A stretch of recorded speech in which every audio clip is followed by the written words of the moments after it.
Oh, it is a proper rivalry, isn't it? Title-chasing Liverpool play host to an Everton side in real relegation trouble on Sunday. A derby win for either team will be worth so much more than just local bragging rights. Let's hear from both managers ahead of kickoff, Frank Lampard and Jurgen Klopp. This derby's never lacked intensity, to be honest. And that's, I love intensity in football, I love physicality in football, but just there's a rule book, and just make sure that we all stick to that. Don't go over the top, these kind of things. They make it like in the good old times, let me say like this, and even we suffered from these situations. I just want to have a very intense, very physical and legal aggressive football game, but not more. So because we play games after the derby as well, we should not forget, all of us, and them, us. So that's all. But apart from that, it was always very intense, and yes, this one is important for both, but I can't remember when it was not important for us. It's a huge fixture, and I'm very proud to be managing this football club and going up in a game of this size. You know, I've watched it from afar many a time, marvelled at the atmosphere and the history of the game. The reality is we're going up against one of, if not the best team in the world in current form. We have two of them in the Premier League and in Manchester City. So it's a tough match on whatever way you look at it, but we'll prepare as we always do with an idea of how we want to play, and the things I expect from the players, whether at home or away, is passion and fight and a desire, because there's not a game plan in world football that will work without that. Well, I can't remember a more pressurised Merseyside derby in recent times. So much riding on this, Tim. More pressure for both on who? Teams. More pressure on Liverpool or Everton? I'll tell you the answer. Go on. Everton.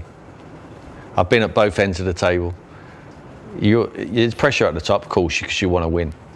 But for Everton to get relegated to the Championship with their history and the amount of money what they've spent could be the end of the football. I mean, it could be devastating for this football club if they was to get relegated. I'm not saying this is a be-all and end-all, and this is winner takes all. Of course it's not, but it's help. They need, the pressures on Everton between now and the end of the season, they need results, and they need them quick. Because when it gets to the nitty-gritty, right down to the last 2-3 games, you need that experience. And I think that's where Burnley come out on top for me. They've got a group of players who are conditioned for the dogfight down there, know what it's like to scrap for their lives to stay in the league. And Everton, a complete contrast. Got a group of players who've been brought to the club to fight for Europa League, and it's not materialised, and now they find themselves in trouble. And look at those fixtures, Owen. It doesn't look like good reading for Everton, does it? When you compare the fixtures of the two teams, where can you see there being a real gear change in the table? Well, I think if you look at Everton, obviously the Liverpool one, you know, at Anfield, I think that they got no chance. I'd say like literally 2% chance of getting anything there. Chelsea, that's such a hard game, obviously, for them. Leicester, been inconsistent, you know, away, but you never know. Watford fighting for their life. Brentford found a bit of form. Palace are a good side on the day. So I think for Everton, they're super tough fixtures. They really are, because again, they're like United. Confidence is hit. They don't really know what they're going to get. I think for Burnley, Tim makes a great point. They're tried and tested. They've been there.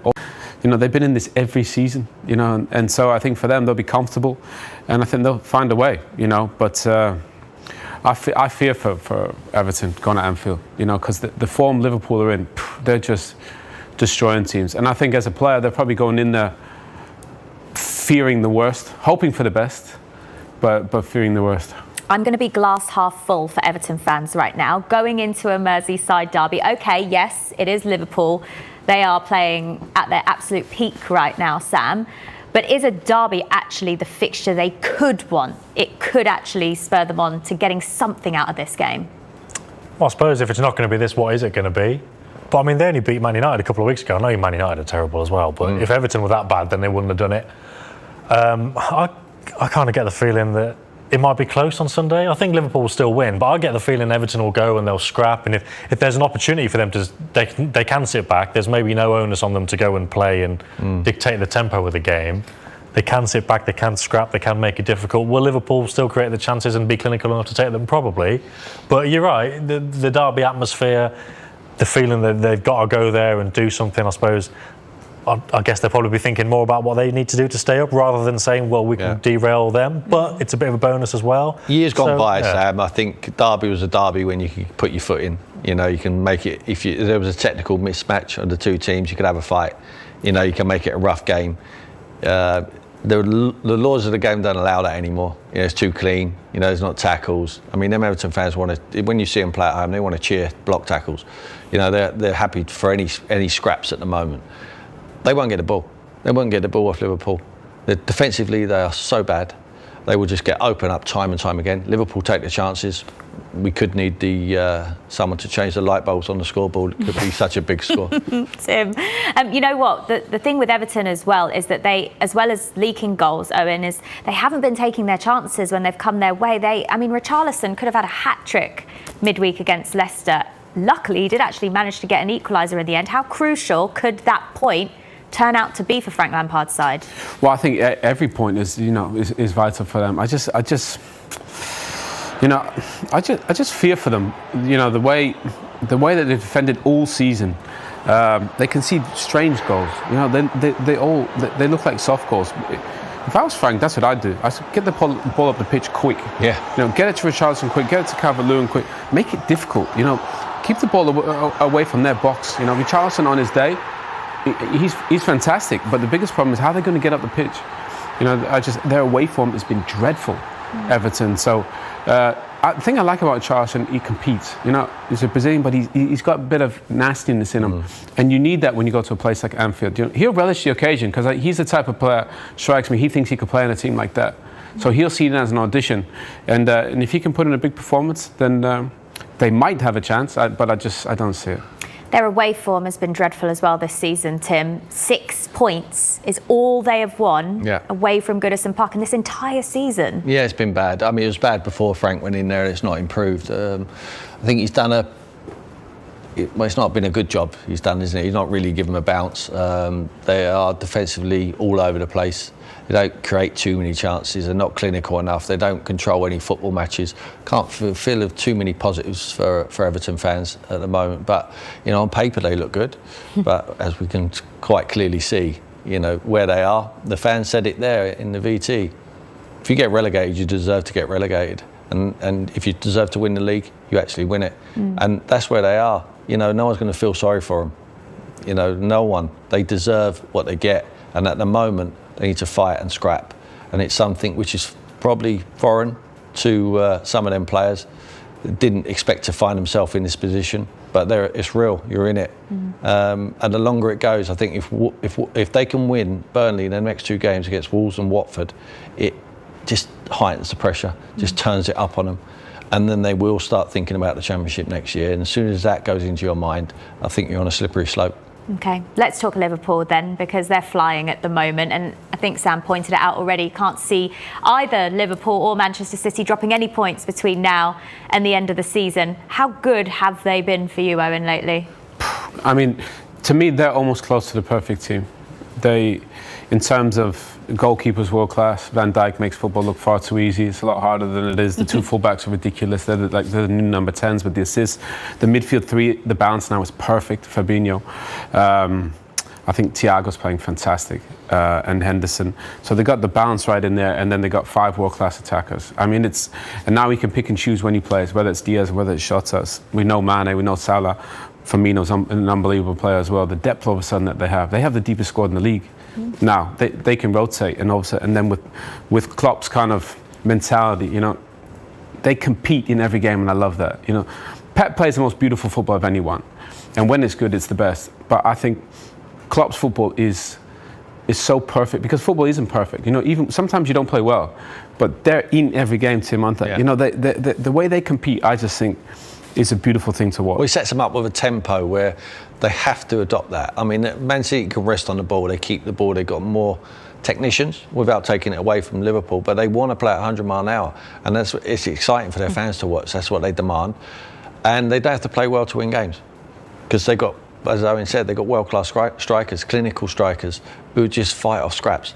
You know, sometimes they can score brilliant goals. Of course they can, but it only takes 1 second of magic from one of these guys and they can score goals, you know, and that's what it's all about. And defensively, Van Dijk, he just marshalled the defence, goalkeeper Alisson behind, he just looks so assured, fullbacks flying forward. It's just great to watch. You know, if you want a season ticket, you're going for the 2 best teams in the league, which is Man City and Liverpool. It's a toss-up which brand of football you want to watch.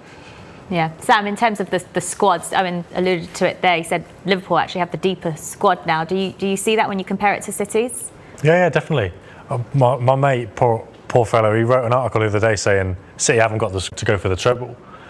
And it was like memed everywhere, Paddy Power were having a go, all the football memes going, oh, we're supposed to feel sorry for Pep. But that's how it is at the minute.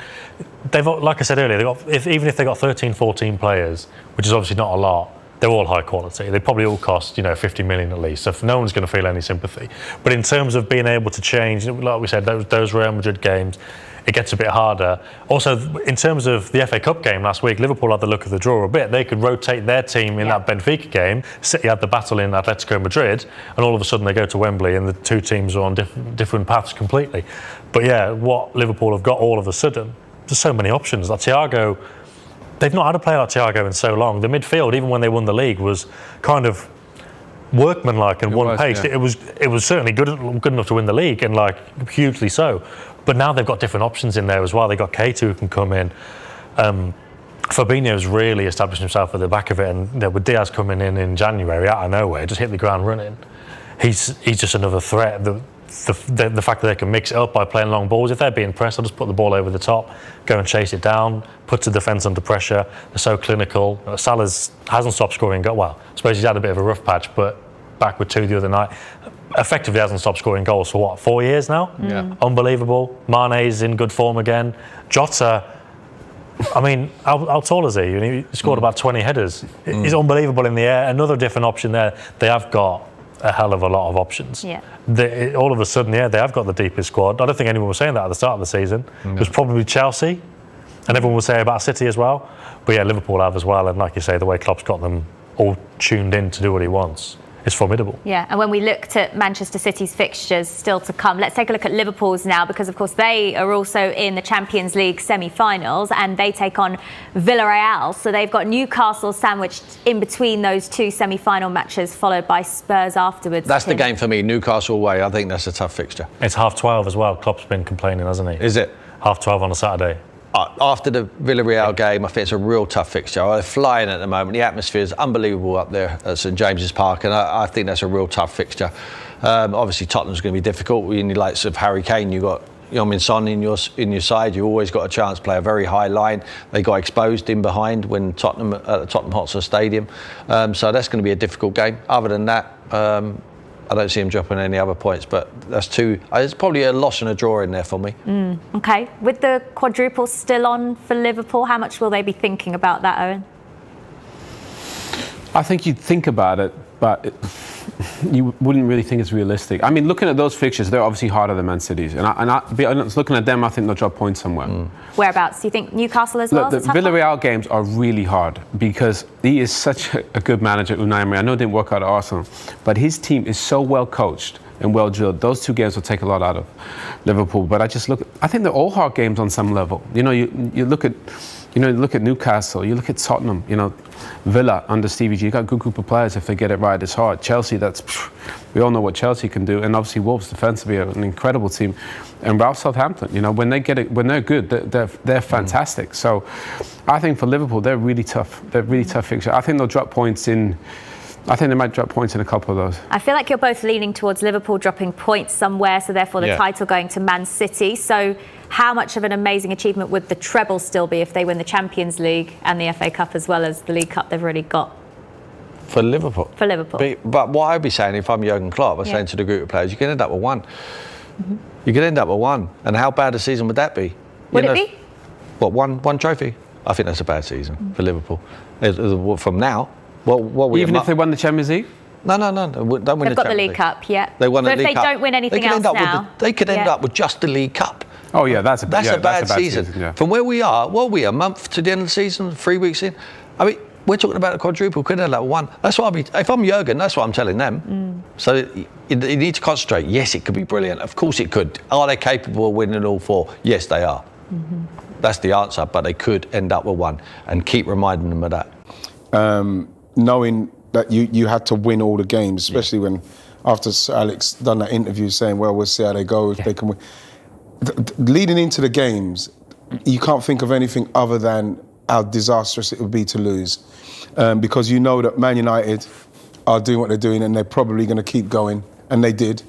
And you look at this Man City side, and they'll look at Liverpool, and like you said there, rightly Flo, they were magnificent against a poor Man United side, let's face it. But you look at Liverpool's fixtures, and maybe you could see a top Tottenham, whichever Tottenham turn up. If it's the great Tottenham, the top Tottenham, what we've seen turn up, then it could be a problem. But other than that, as a player, you're watching that game last night as a Liverpool player.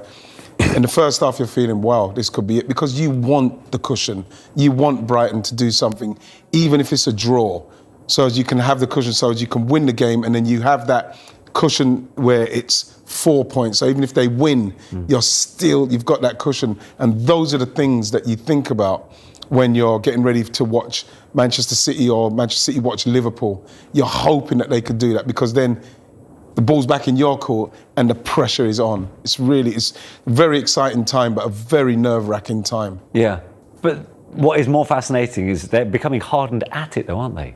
City particularly, going for their, fourth title in 5 years? Yeah. They've been there, they've been chased, they're doing the chasing right now. They've seen their 14-point lead whittled down.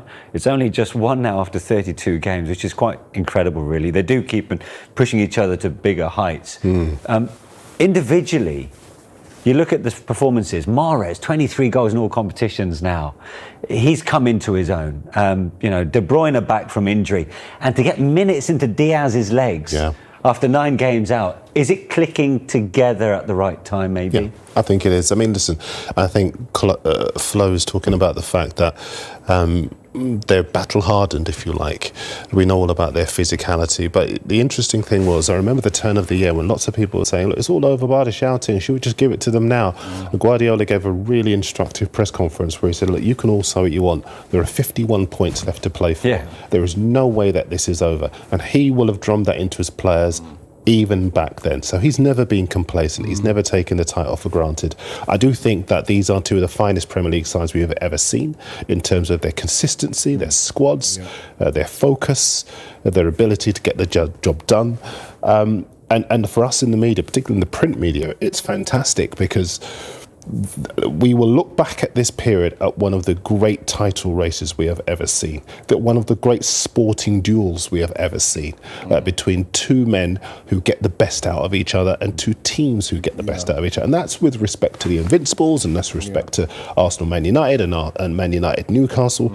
These two teams are so consistent. I can see them having it between them for another 2, maybe even 3 years. Let's have a look at the title run-in then for both of them and what they've got left to play. There's a couple of games that are to be confirmed. So for Manchester City, that Wolves game away at Molineux, we expect it to be played between the Newcastle and the West Ham game. And similarly then for Liverpool and their game away at St Mary's against Southampton in the penultimate league fixture. But on the league front, they've both got 6 games, 3 at home, 3 away. Can we predict from those games? The one thing I'd say, Manish, is if you look at the City side, those fixtures all look winnable. But where did they drop points this season? Southampton, West Ham. And this is the thing about Palace. They're beaten by Palace. They could drop points, absolutely. So they're looking more vulnerable to you? Listen, the one thing that we've done this season, for most of this season, is played the game on paper and seen on many occasions that what we thought would be a shoo-in did not come to pass. And by that I mean this: I don't know anybody who thought Arsenal would go to Chelsea last night and win. And that's exactly what they did. So I think we can look at these fixtures and kind of play it out and say, I can't see where they drop points, but that is the beauty of the best league in the world, because all of those teams could, on their day, give both of those teams a real scare. You look like Liverpool got the derby, and you've got an Everton side now that they're not giving up to the end. But we know that Liverpool are more than capable of, in a 10-minute spell, there's 3 goals right there. But you look at Newcastle away for Liverpool is going to be tough for us for a spell. But I think that it's the Tottenham game at home. Tottenham at Liverpool. Is that going to be at Liverpool? It's at Liverpool. At home, Anfield. You see, that's the kind of game But hang on, so what are you saying about the Everton game? Well, I'm of saying course, it's the Merseyside derby. You can't see Liverpool dropping points. You can't see them drop, but it's a derby. You just don't know. You just can't say. If somebody says you have to tell me who's going to win, I say Liverpool, but you just don't know because obviously I think the top. Do you know what? I think I was beg to differ. I can't see Everton picking up anything from that. Well, yeah, but the thing is that I remember I was here talking about Manchester City and Tottenham, and I think it was Leanne was here with me, Sanderson, and I think, was it me and you, or it might be me and Miggy? We said, no, Tottenham are very well equipped to be able to beat Man City, and they beat them.